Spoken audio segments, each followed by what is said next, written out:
now for the last 8 or 9 months. We have had dozens and dozens of meetings like this.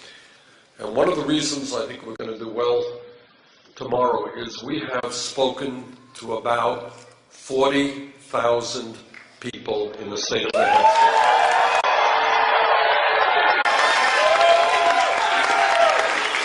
And I think we have kind of done this in the old-fashioned New England way, and nothing very slick, just people coming out and discussing the most important issues facing our country. And we started off here in New Hampshire at about 30, 40 points behind. That's not the case today.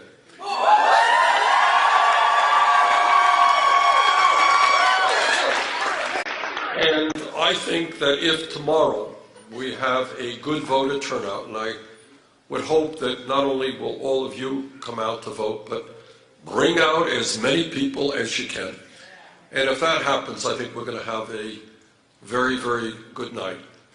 And if we have a good night tomorrow, I think it will show the American people that the voters in New Hampshire understand that this country needs a political revolution, that this country needs an effort to begin taking on some of the enormously powerful special interests whose greed has done so much to hurt the middle class of this country.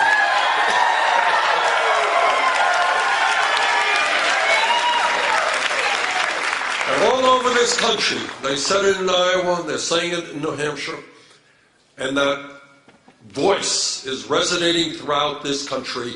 Enough is enough. The people of our country want a government which represents all Americans and not just a handful of wealthy campaign contributors, and that is what this campaign is about.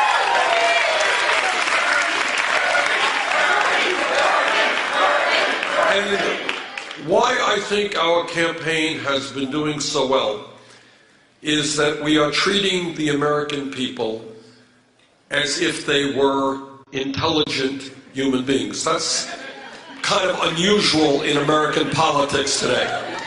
So these are not poll-tested sound bites, but we are asking the real questions and involving the American people in a real discussion about how we transform our economy and our political way of life. And the points that we have been making are not necessarily pleasant points. I wish I did not have to make them. But what we are doing is telling the truth, and sometimes the truth is not so pleasant.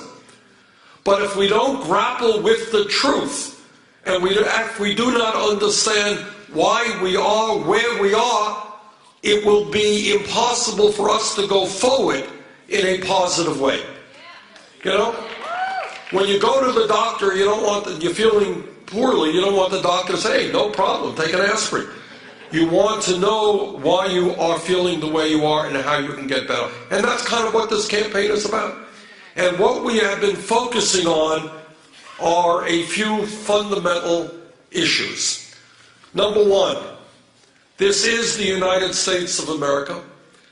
This is the greatest democracy in the history of the world. We should not be allowing, as a result of this disastrous Citizens United Supreme Court decision, we should not be allowing billionaires to buy elections.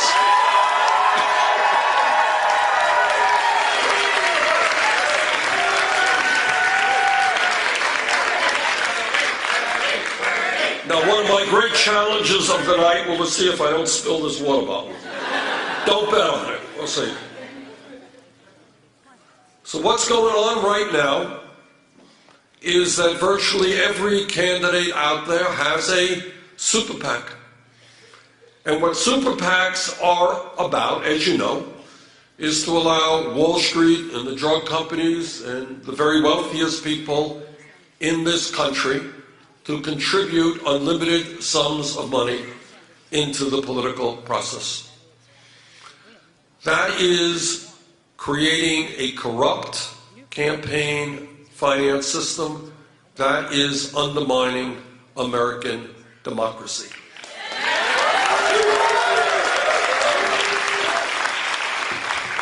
And if we've got anything to say about it together, we are going to overturn this disastrous Citizens United Supreme Court decision. Here in New England, with our town meeting history of hundreds of years, what we believe is that democracy means one person, one vote, not billionaires buying elections.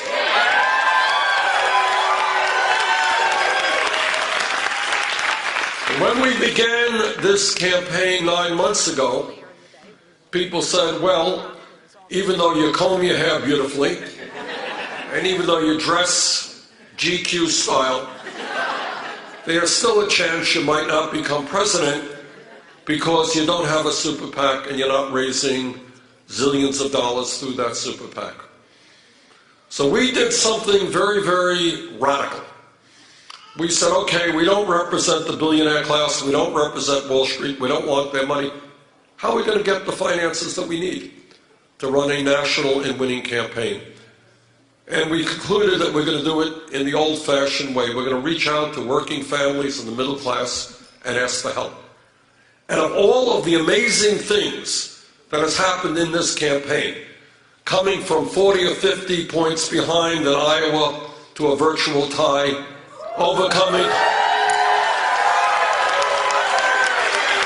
coming from 30, 40 points behind here in New Hampshire, and we'll see what happens tomorrow. But among all the amazing things, there's nothing more amazing to me, something that I never would have predicted in a million years, that in the last 9 months, we have received 3.5 million individual campaign contributions, more than any candidate in the history of America up to this point.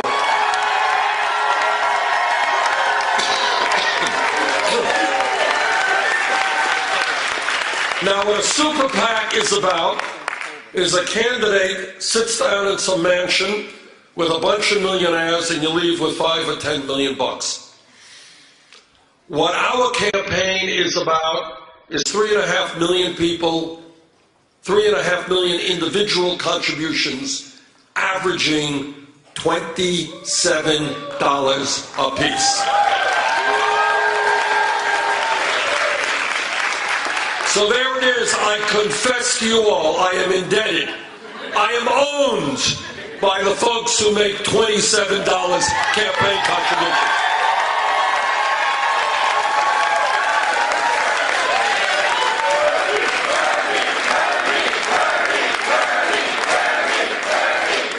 Well, my opponent, her super PAC, got $15 million from Wall Street last quarter, and we get an average of $27 per campaign contribution. Maybe there's a difference of approach in that regard.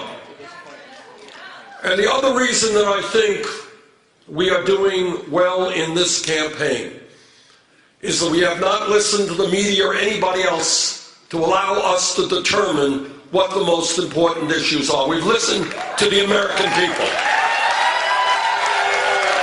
And it's not the issue of the day, it's not the crisis of the week. It is what is happening to tens of millions of working families day after day after day after day.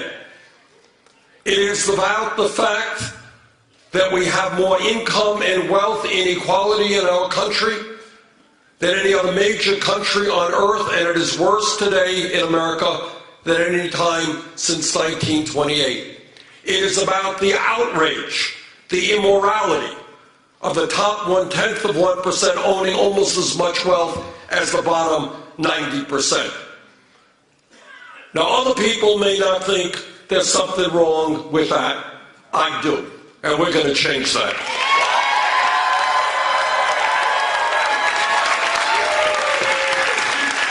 You may not see a whole lot of that discussion in corporate media, But to my mind, when you have the 20 wealthiest people in this country owning more wealth than the bottom half of America, 150 million people, there's something profoundly wrong and unsustainable about that.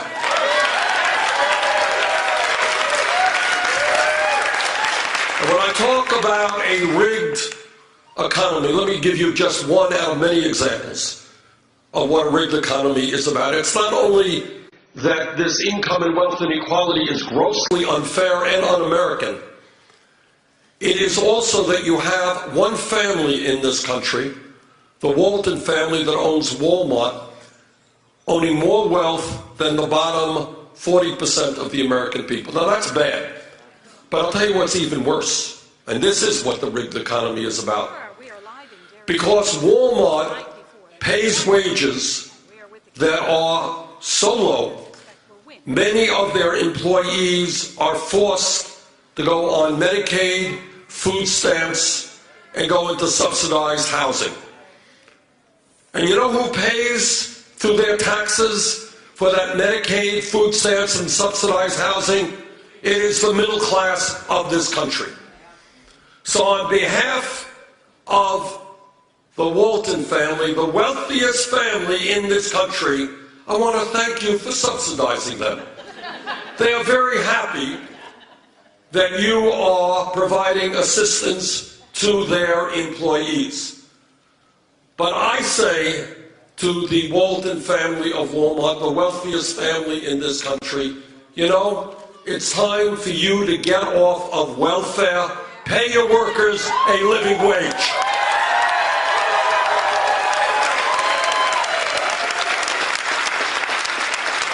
That's what a rigged economy is about, when the middle class subsidizes the wealthiest family in America, because the wealthiest family in America doesn't provide decent wages and benefits to their workers.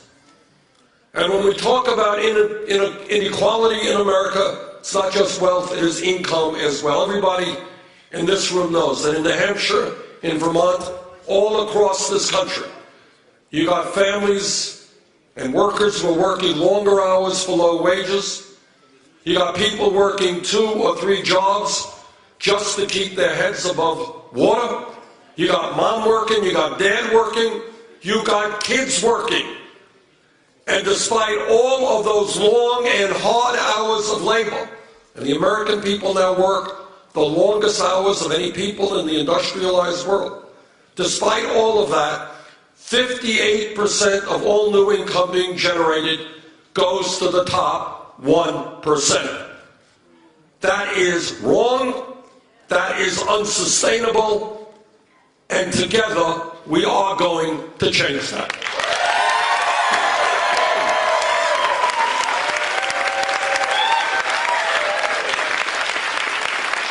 Now on this snowy New Hampshire evening, are you ready for a radical idea? Something to warm you up a little bit. All right, together we're going to create an economy that works for working families, not just the 1%.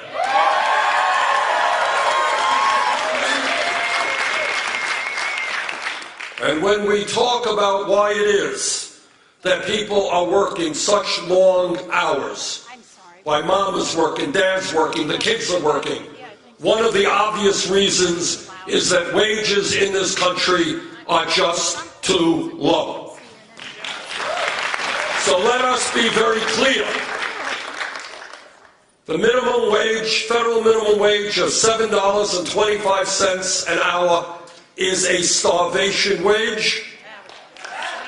You all can do the arithmetic as well as I can. If you're not so good at arithmetic, you can get out your calculator. But 40 hours a week times $8 an hour or $10 an hour or whatever is not going to provide enough money for an individual, let alone for a family. And that is why together we've got to raise the minimum wage to a living wage, to my mind, $15 an hour over the next several years.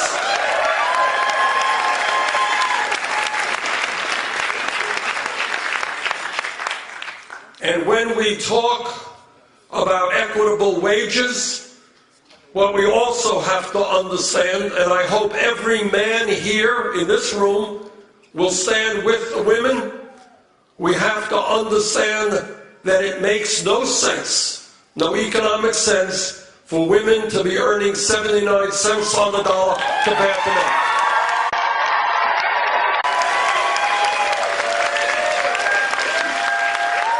So men, stand with the women, and we are going to bring about pay equity for women workers, equal pay for equal work in America. And when we talk about the economy, it's not only massive levels of income and wealth inequality, it is not only low wages. We got to be honest about unemployment. Now here is the good news. The good news is that we have come a long, long way since George W. Bush left office. When Bush left office, we were losing 800,000 jobs a month. We had a $1.4 trillion deficit, largest in history. And oh, by the way, my Republican friends seem to just forget about it, kind of slip their minds. Oh yeah, the world was on the verge of a major financial breakdown. Other than that, we were in pretty good shape. So we're a lot better off today under President Obama and Vice President Biden. We should be proud of that. But what we should, yes, we should.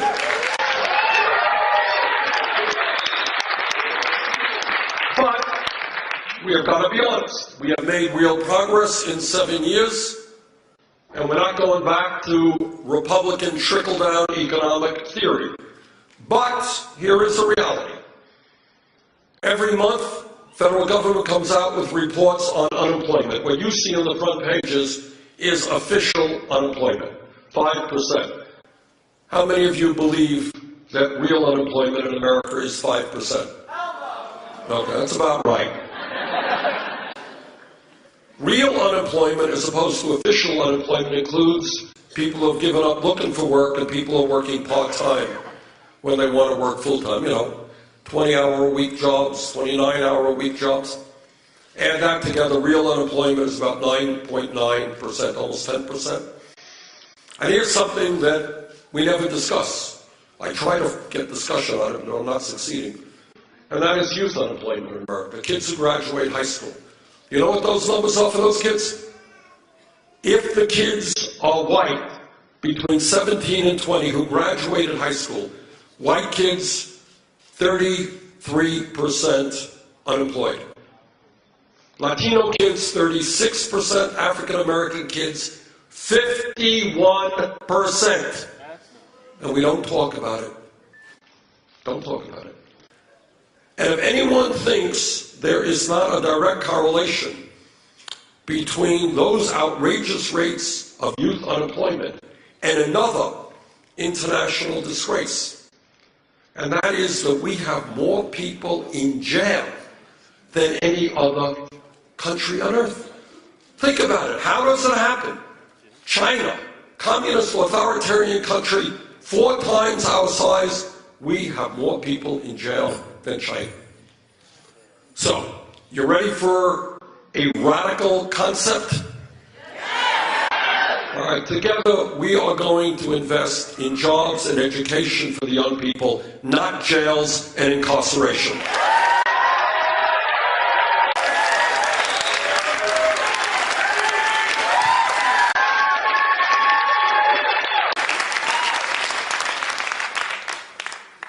Our vision together is to create the best educated population in the world, not a country which has 2.2 million people in jail at an expense of $80 billion a year. We can and will do a lot better than that.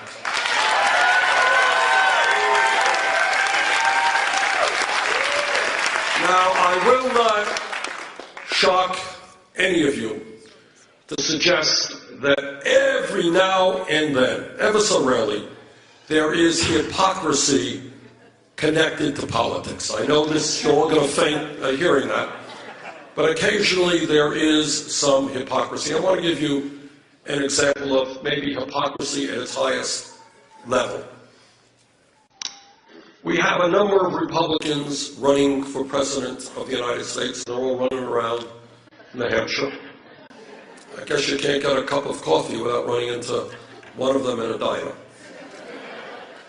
And many of these Republicans speak very passionately about family values, how much they love families.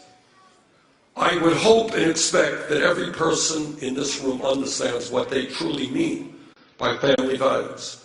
And what they mean is that every woman in this room, every woman in this state, every woman in this country should not have the right to control her own body. I disagree.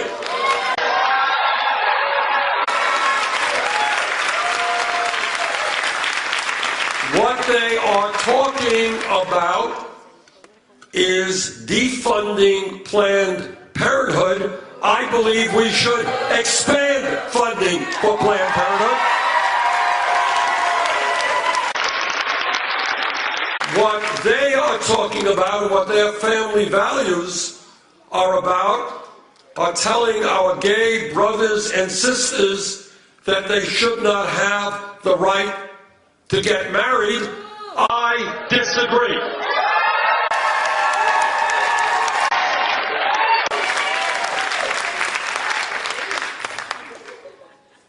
Now, when I talk about family values, and my wife Jane and I have been married 27 years.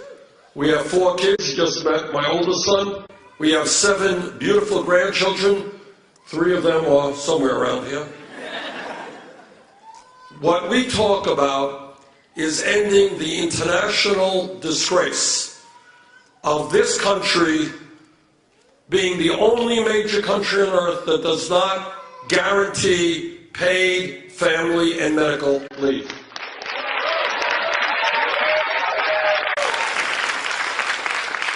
In America, uniquely among major countries, when a woman has a baby, she should not be forced to go back to work in 1 or 2 weeks because she does not have sufficient income. Excuse me, you mind leaving this?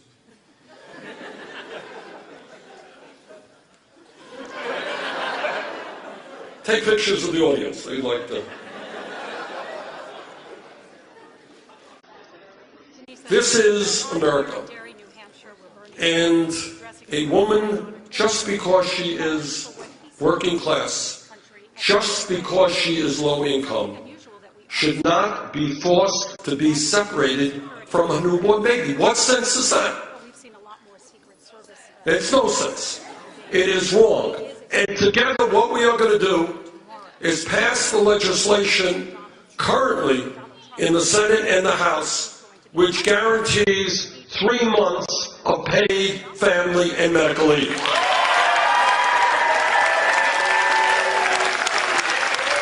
And you know what that does? What that legislation also does is say if you're a mom or a dad and your kid gets sick, you should have a right to spend some time with that sick kid.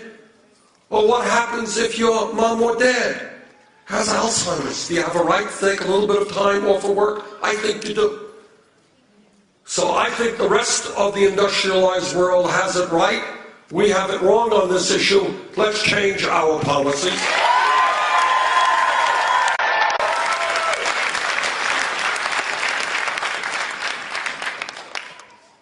You know, when pollsters call you up, and in New Hampshire they call you up a lot, and they ask you, what's on your mind? You know what people mostly say? What they say is, we're worried about the economy and the jobs and the future of our kids and how we're going to make sure our kids do not have a lower standard of living than we do. And I'll tell you why people are concerned about the issue. If you are 55 years of age and you go to work tomorrow, what are people worried about? They're worried about their boss coming in and say, Joe, thanks so much for your 30 years of service, but you know what? We're going to be hiring somebody half your age at half the wages. Or maybe thank you for working in the factory for decades, but I'm sorry to have to tell you we're shutting down, we're moving to China. Or maybe you are a college graduate struggling with student debt, and you can't find a job commensurate with your education. Or maybe you're a high school kid, graduated high school. You can't find a job at all. So it seems to me as kind of an economic no-brainer that when we have real unemployment close to 10%, youth unemployment off the charts, that it is appropriate for the federal government to launch a massive federal jobs program to create millions of jobs that the American people need.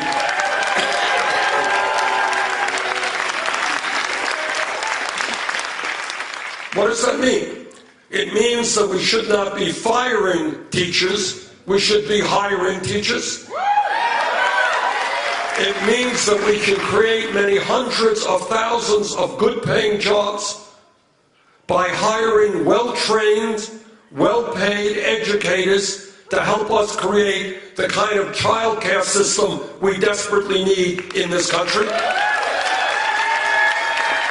It means that when our infrastructure, our roads, our bridges, water systems, wastewater plants, levees, dams, airport, our rail system is in need of massive repair, you know what? We can create 13 million jobs through $1 trillion investment. I believe that's exactly what we should do.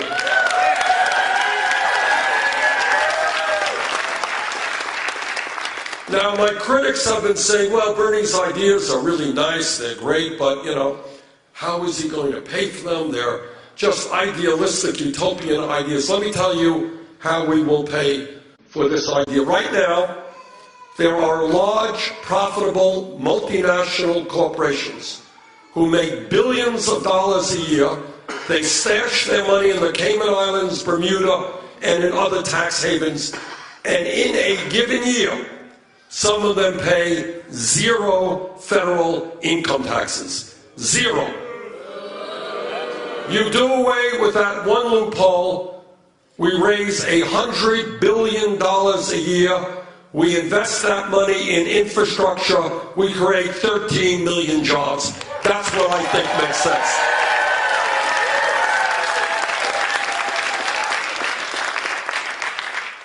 You know, there is an issue out there that a lot of people are not comfortable about talking about. I am. And that is the greed, recklessness, and illegal behavior on Wall Street. Let us not forget that not such a long time ago, people on Wall Street, through their recklessness and illegal behavior, drove this country into the worst economic downturn since the Great Depression of the 1930s. Millions of people lost their homes, they lost their life savings, and they lost their jobs. And many of those people have not fully recovered from that terrible economic recession. Today, as a result of, we bailed out, as all of you know, we ended up bailing out Wall Street because their major banks there were too big to fail. And if we let them go down, the theory was it would take down half the economy with them. Well, you'll all be not so shocked to know that 3 out of the 4 largest banks on Wall Street today are larger now than they were when we bailed them out because they were too big to fail. You will not be shocked to know that the 6 largest financial institutions on Wall Street have assets of some $10 trillion, 58%, equivalent to 58% of the GDP of America, of our entire country, that they issue 2/3 of the credit cards and 1/3 of the mortgages in this country. Those are 6 financial institutions. These people have incredible economic power. They have incredible political power. And my fear is not just that once again we're going to have to bail them out because they are, again, too big to fail. I worry very much about that incredible concentration of wealth and political power on Wall Street. I have very little doubt that if Teddy Roosevelt, a good Republican of 100 years ago, were alive today, and he looked at that kind of intense concentration of economic and political power, what he would say is, let's break them up. He would be right. That's what I believe.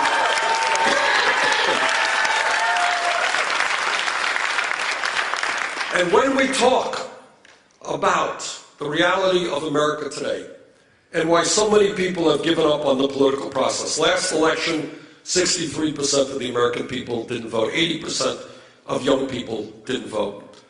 Majority of working people didn't vote. Why are people giving up on the political process? It's because they understand that the political system and the campaign finance system is corrupt, and they're saying, hey, I got one vote, big deal. Koch brothers got one vote, but they can spend $900 million buying elections. Who cares about me and my one vote? Anyone listening to my pain? Worry about my kids? Why should I participate in the political process? And then what also people feel strongly about is, in America, we have always prided ourselves, in a very general sense, on the concept of fairness. That everybody, more or less, is going to be treated equally. Sure, there are rich and sure there are poor. But more or less what we've always believed, that we're a fair society. Everybody gets an equal shake. That's been the American ethic. That's what we are about. Let me briefly tell you a story which kind of suggests how far we have become removed from that vision of America. A few weeks ago, one of the large financial institutions on Wall Street, called Goldman Sachs, reached a settlement with the United States government for $5 billion. That's it. $5 billion settlement. Not a whole lot of discussion. Why did they reach a $5 billion settlement with the United States government? Well, you all know why. Because what they were doing is selling packages of subprime mortgages that were worthless. And they were defrauding investors, defrauding the American people. And their action, as well as the action of other large banks, helped cause the financial collapse and the suffering that ensued from that. $5 billion settlement. That's point number one. A fraudulent financial institution. Now, people don't say that. Bernie, are you saying that the business model of Wall Street is fraud? Yeah, as a matter of fact, that's exactly what I'm saying.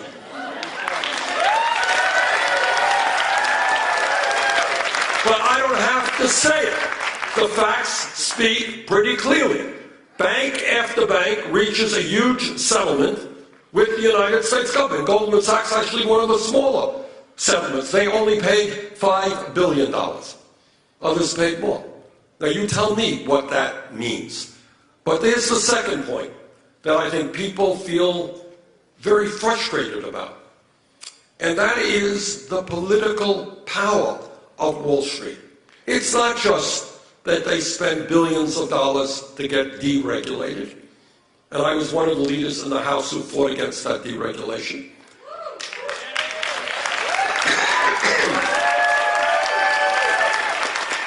They spent billions on lobbying and campaign contributions.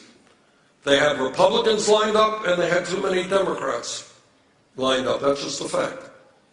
But here's what else they do. This is called the revolving door of politics. Do you all know what a revolving door means?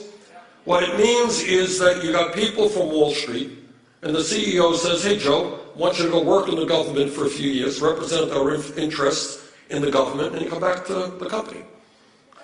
Over the last 20, 25 years, this one company, Goldman Sachs, has managed to get 2 secretaries of the Treasury.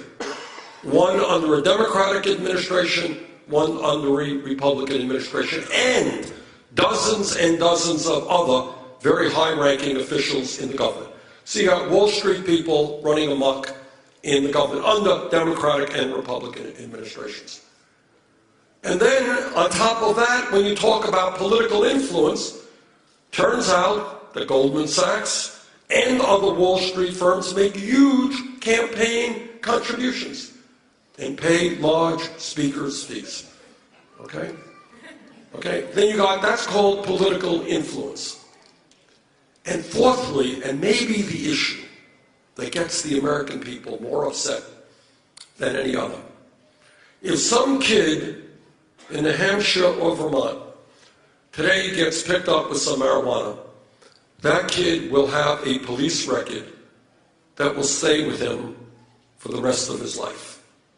And that is not an insignificant fact, because it's sometimes hard to get a job if you have that police record. But apparently, if you are a major Wall Street executive whose illegal behavior drove this country into the worst economic recession since the 1930s, hurt millions and millions of Americans, apparently you can do that, but you get no police record at all. And that, I think, hurts the American people. Because what we have always been led to believe in this country is that we are supposed to have equal justice under the law. You're poor, you commit a crime, you pay the price. You're rich and powerful, you commit a crime, you pay the price. But everybody understands that today that is not the case. So, in truth, what we have now is not only banks that are too big to fail, you have bankers who are too big to jail.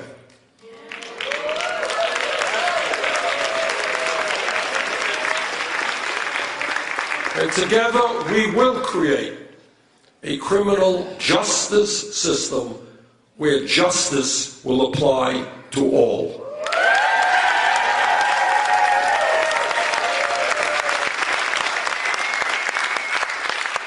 Now, whatever your issue may be, job creation, pay equity for women workers, raising the minimum wage, rebuilding our crumbling infrastructure, climate change, whatever the issue may be, what I will tell you is there is one issue out there. Oh, God.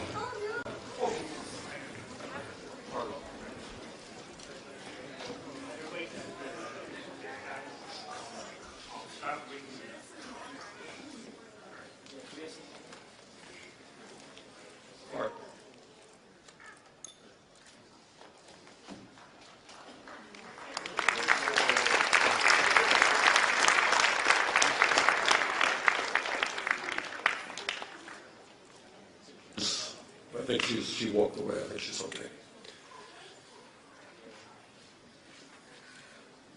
The one issue that permeates all other issues is this corrupt campaign finance system. And what it means is if billionaires are able to buy elections, it will be very hard for us to accomplish what we need to accomplish. That's just the simple fact. So people can talk about this, and they're wanting to do that, and they're wanting to do that. But if you have a Congress or a White House that is bought by big money interests, the truth is it will be very hard to accomplish anything significant. And here's where we are right now. I want you all to know this.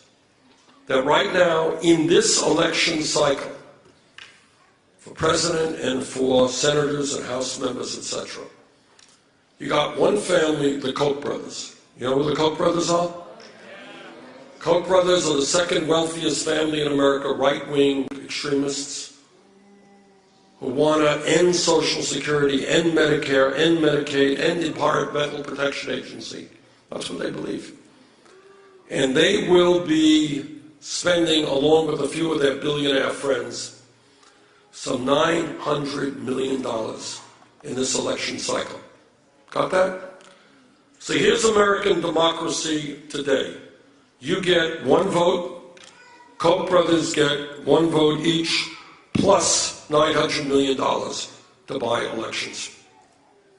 When you have one family spending more money on this campaign than either the Democratic or Republican Party, you're not looking at democracy, you are looking at oligarchy, and together we're going to end that.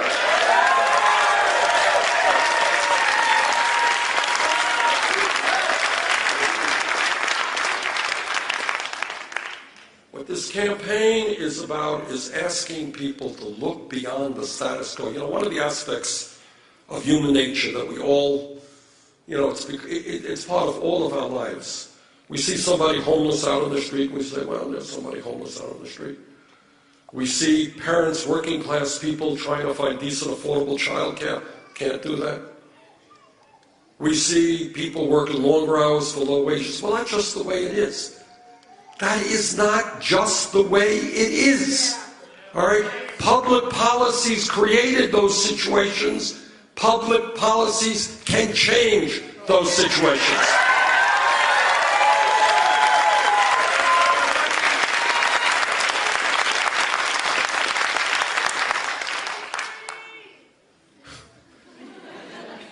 Today, I mean, in terms of thinking about the way things are, everybody in this room knows that this country does not succeed, our economy does not grow, unless we have the best educated workforce in the world. Correct?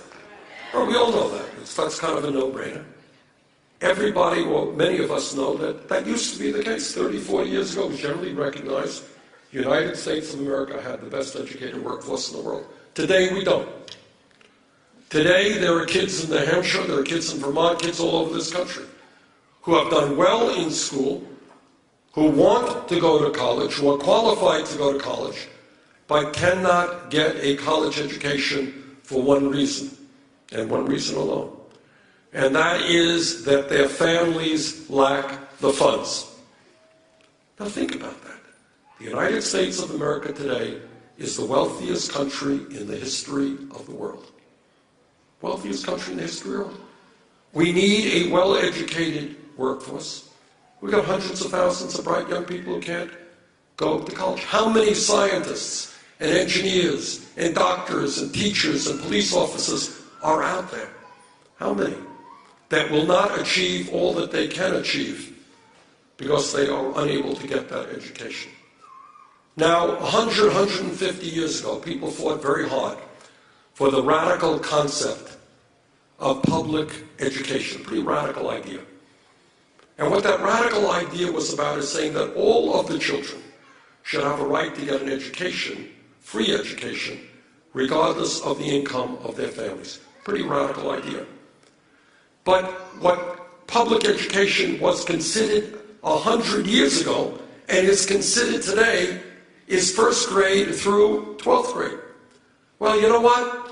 The world has changed a little bit in the last 100 years.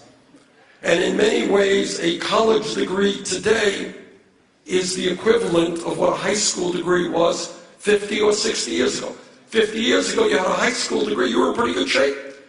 You can go out and get a good job, make it into the middle class. Today, in many ways, that's what a college degree is equivalent to. That is why I believe that when we talk about public colleges and universities today, we should be talking about making them tuition free.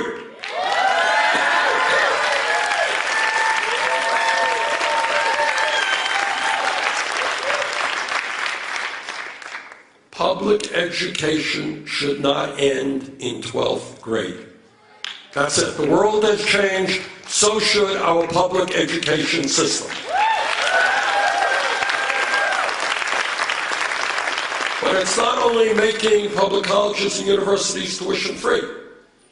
It is dealing with another crisis in higher education, and that is that millions of Americans, some young and some not so young, have oppressive and outrageous levels of student debt.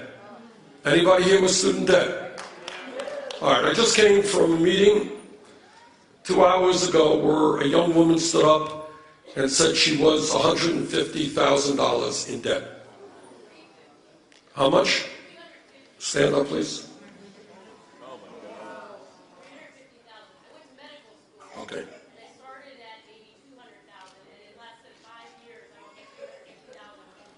Did you graduate medical school? Okay. Okay.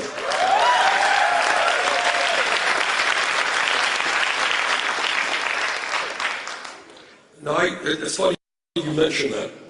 Are you practicing medicine now? Yes. Okay. It's funny you mentioned that, because I met a couple of years ago with a woman, young woman, who wanted to be a primary care physician. She went to medical school. She had $300,000 in debt. I talked to a young woman in Iowa, went to dental school, and we desperately need more dentists in this country because we have a real crisis in affordable dental care.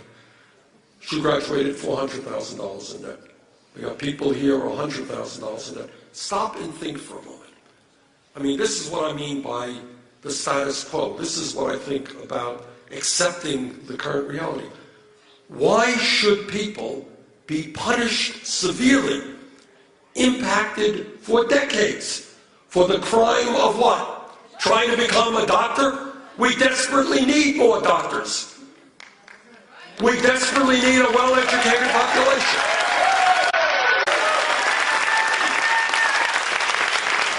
Our job is to encourage people to get as much education as they need, not discourage people. How dumb can we be?